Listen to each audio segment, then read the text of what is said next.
So this morning, before I got started, took a quick look at some of the activities of people I follow on Strava. And Allison, up there in Massachusetts, went out for her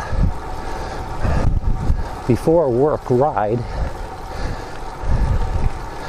She does like 27, 26 miles before she heads off to Boston to work. Mostly with another friend, I think, or at least one. But Jesus, Allison, she did 27 miles this morning. Average speed 20.7 miles an hour. Holy cow, this woman's a machine.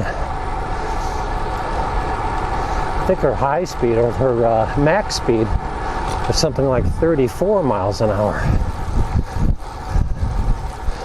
Very, very impressive. I think she had about 4 or 5 Queen of the Mountain segments that she recorded too.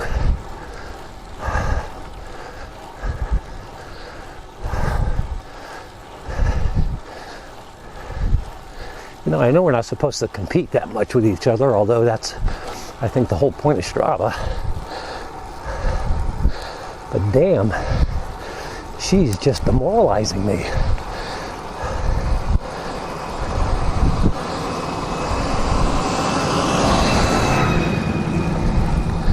I mean, I'll get on the flats sometimes and I'll push it and I may crack 20 or 21 miles per hour for a short distance. But dear Lord, how do you manage averaging 20.7 miles an hour over 27 miles? Whew. That's amazing to me.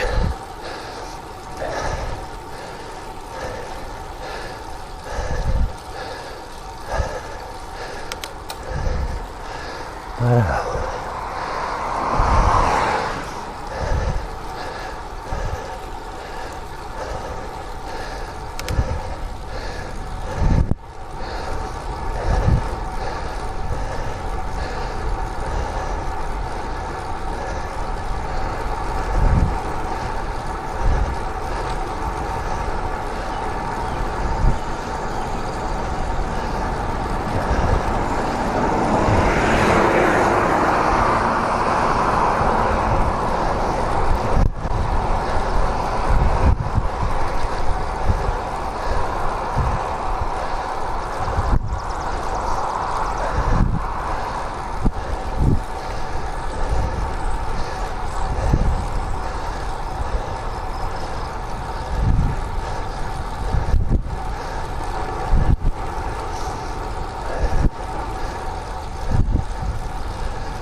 This part of my ride, speaking of people doing well on Strava, like Allison, this part of my ride is a segment called the Tanner Marsh Loop. It's about 3 miles. And as it turns out, I'm king of the mountain on this particular loop, this segment.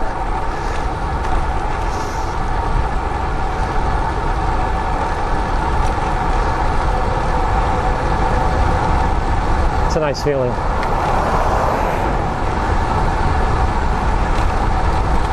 It's a nice feeling being top dog on a segment of road.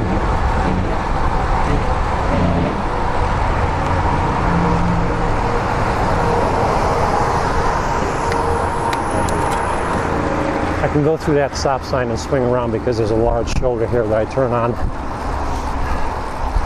I would never do that if I didn't have the ability to make a right turn onto a very safe piece of roadway. In other words, turning where I don't take the lane or even get into a part of the lane.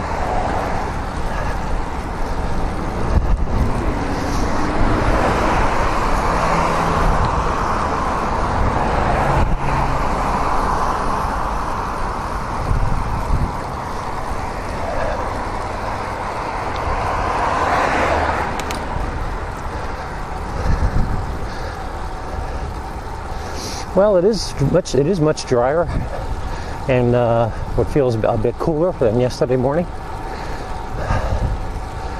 But I definitely am warming up.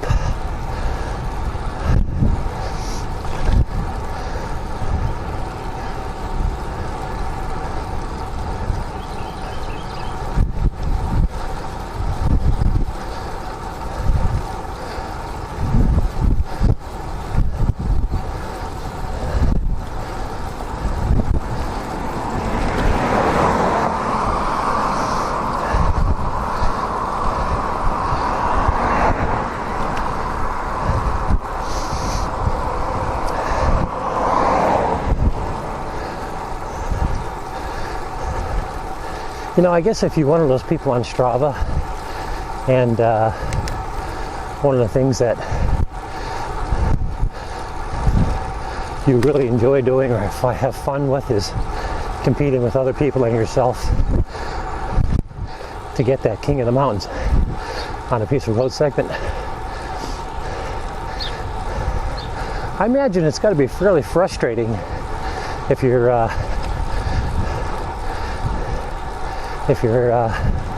taking a ride to go for the gold in that segment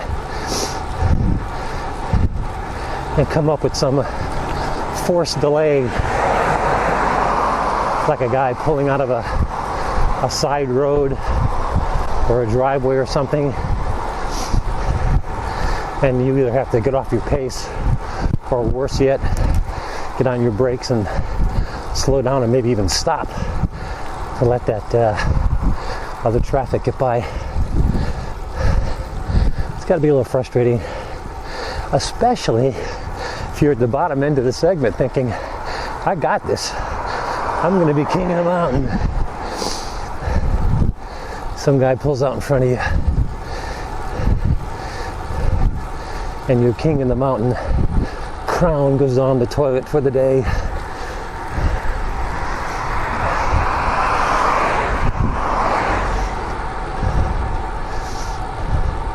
I was thinking that yesterday because not that I was going for the gold on this loop,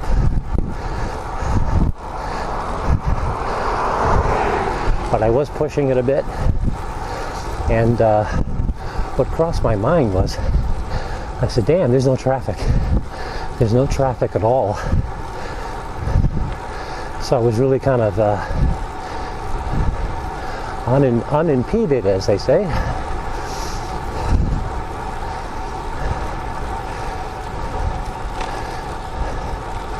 Yeah, so, you know, king of the mountain. It's great to be a king of the mountain, but you know what? Other people, when you're looking at that, remember, there's all kinds of factors that play into that guy getting there and you not be able to doing it just yet.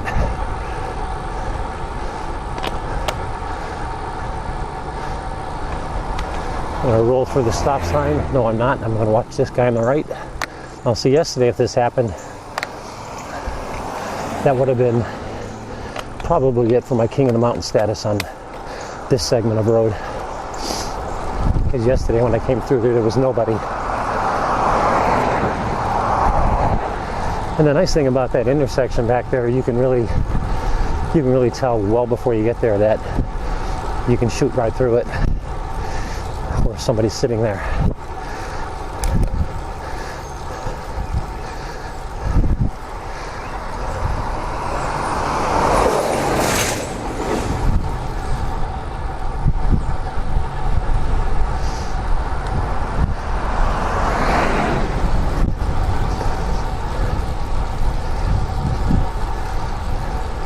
Going back to different factors that contribute